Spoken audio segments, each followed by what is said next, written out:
Hello বন্ধুরা, কেমন আছেন সবাই? আজকে আমি আপনাদের জন্য নিয়ে এসেছি কিছু মজাদার প্রশ্ন এবং তার উত্তর।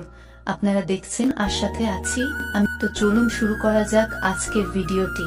আর ভিডিওটি দেখার সময় অবশ্যই হেডফোন ব্যবহার করুন, কারণ আপনার আশেপাশে কেউ শুনতে পেলে আপনারই সমস্যা হতে পারে। প্রশ্ন: মেয়েদের ঠোঁট ছাড়া আর কোথায় কোথায় কিস করতে খুব বেশি ভালো লাগে?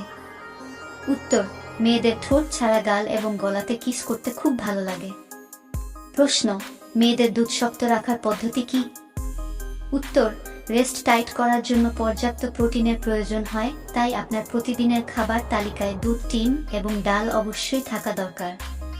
প্রশ্ন: কোন বয়সের মহিলারা পুরো জামা কাপড় খুলে লাগাতে বেশি পছন্দ করে? উত্তর: বিয়ের কিছুদিন পর থেকে, অর্থাৎ 1 থেকে 2-6 বছর বয়সের মহিলারা পুরো জামা কাপড় খুলে লাগাতে বেশি পছন্দ করে। প্রশ্ন: লাগানোর সময় মেয়েরা সত্যি সত্যি ব্যথায় চিৎকার করে নাকি অন্য কারণে চিৎকার করে? উত্তর: কিছু কিছু মেয়েরা ব্যথার কারণে চিৎকার করে, আবার বেশিরভাগ মেয়েরাই পার্টনারকে খুশি করতে এবং উৎসাহ দেওয়ার জন্য চিৎকার করে। প্রশ্ন: সপাস লাগানোর সময় মেয়েরা আওয়াজ করে কেন? উত্তর: কিছু কিছু ক্ষেত্রে মেয়েরা ব্যথার জন্য আওয়াজ করে, কিন্তু বেশিরভাগ ক্ষেত্রেই মেয়েরা যে মজা পাচ্ছে সেটা বোঝানোর জন্য এবং ছেলেদের উৎসাহিত করার জন্য আওয়াজ করে।